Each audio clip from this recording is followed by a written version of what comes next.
కోరుకునేవాళ్ళు ఇవాళ పవన్ కళ్యాణ్ సీఎంగా చూడలేకపోతే, కనీసం వినలేకపోతే చంద్రబాబు సీఎం అని అంటారా అని అడుగుతా ఉన్నా.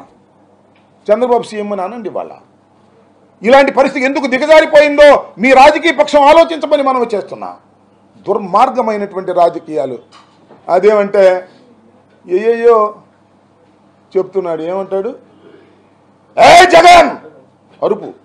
ఏం జగన్ అండవు. ఏ జగన్, నాలో మంచితనాన్ని చూశావు, నాలో శాంతిని చూశావు, ఇక చూస్తావు. ఏం చూస్తావా? ఎన్నిసార్లు చెప్పావు డైలాగు? ఇప్పటికి నీ పార్టీ పెట్టిన తర్వాత ఎన్నిసార్లు చెప్పావు నువ్వు? మళ్ళీ చెబుతున్నావు. బెదిరిస్తావు. ఎవరిని బెదిరిస్తావా? నాకు అర్థం కాలేదు. పవన్ కళ్యాణ్ గారు, ఎవరిని బెదిరిస్తావు నువ్వు?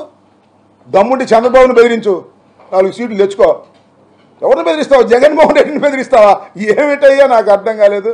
ఒక్కసారి నీ వెంట ఉన్న జన సైనికుల్ని రహస్యంగా పిలిచి అడుగు. చంద్రబాబు గొప్పోడో జగన్ గొప్పోడో వాళ్ళ అంతరాత్మ నుంచి చెప్తారు. జగన్ వీరుడని చెప్తారు. ఏ కాకైనా జగన్ పోరాడగలిగిన శక్తి ఉందని చెప్తారు.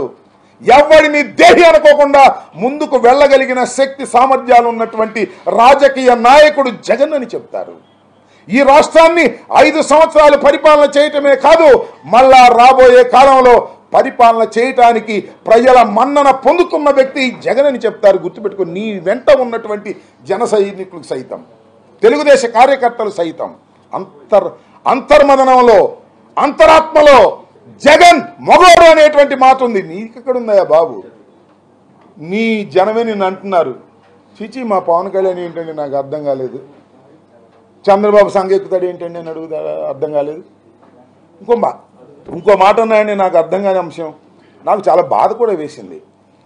ఎందుకంటే 4 దశాబ్దాల రాజకీయ చరిత్ర ఉన్నటువంటి ఉద్దండు చంద్రబాబు నాయుడు గారిని 52 రోజులు జైల్లో పెడితే నాకు బాధేసింది అని ఒక విధంగా విలపించాడు పవన్ కళ్యాణ్ గారు. ఏమండి పవన్ కళ్యాణ్ గారు, చంద్రబాబు నాయుడు గారిని 52 రోజులు జైల్లో పెడితే అంత బాధేసిందే? చంద్రబాబు నాయుడు గారు స్కిల్ స్కామ్లో దొరికిపోతే 52 రోజులు పెడితే బాధేసిందే?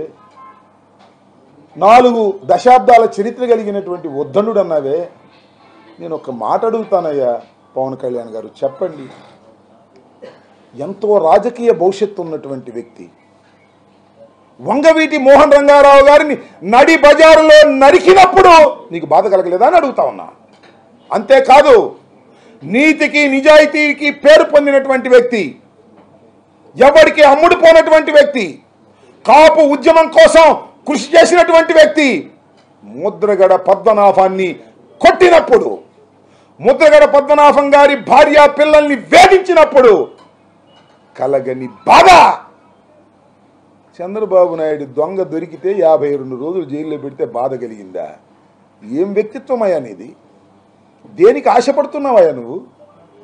వాస్తవాలు మాట్లాడలేవా అని నేను అడుగుతా ఉన్నా.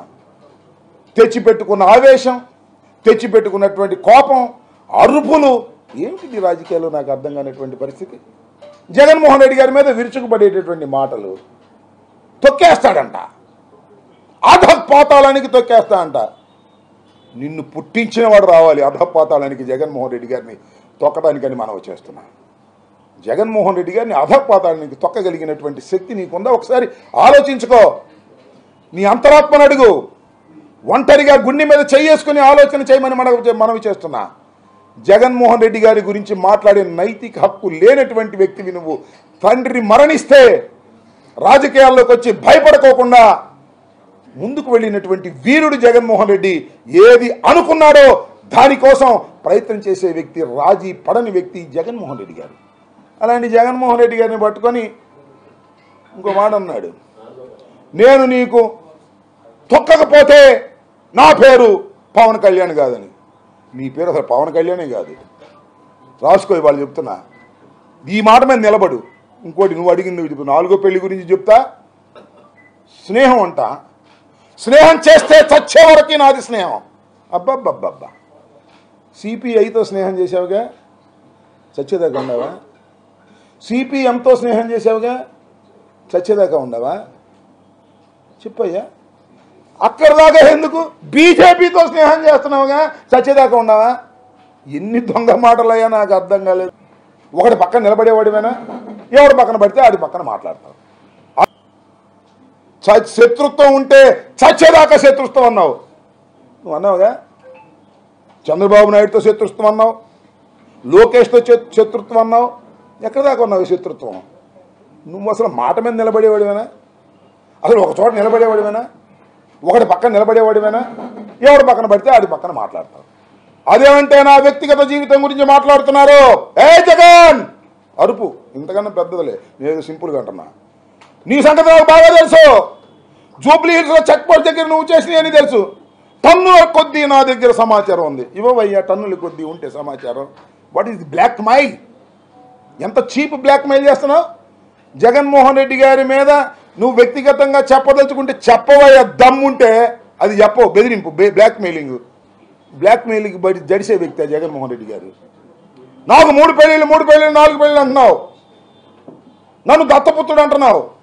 చెప్పని అడుగుతున్నా. ఎస్, నీకు మొదటి పెళ్లి కాలేదా? రెండో పెళ్లి కాలేదా? మూడో పెళ్లి కాలేదా? 4గో పెళ్లి కాలేదు. 4గో పెళ్ళని నువ్వా అంటున్నావు.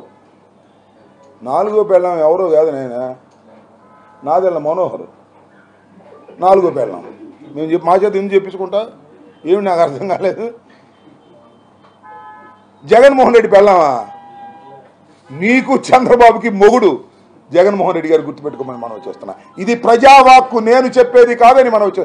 రాజకీయంగా మీ ఇద్దరికి మొగుడు జగన్మోహన్ రెడ్డి గారు తప్ప మరొకరు కాదు. నీ 4గో పెళ్ళం మనోహరు, అందరికీ తెలిసినటువంటి సత్యం ఇది.